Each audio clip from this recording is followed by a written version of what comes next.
Botad marketing યાર્ડમાં 22 જાન્યુઆરીએ જાહેર રજા રહેશે। અયોધ્યા રામ મંદિર પ્રાણ પ્રતિષ્ઠા મહોત્સવને લઈને રજા જાહેર કરાઈ। 22 મે ગુજરાત સરકારે અડધી રજા જાહેર કરી। બપોરે 2:30 વાગ્યા સુધી રાજ્ય સરકારની ઓફિસો બંધ રહેશે।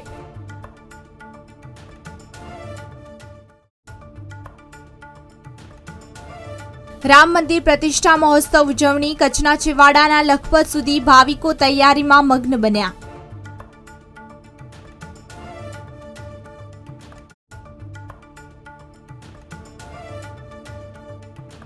ઇલેક્ટ્રિકલ વાહનોના વેચાણમાં વધારો। 2022ની સરખામણીએ 2023માં 483 ઇલેક્ટ્રિકલ વાહનો વધુ વેચાયા।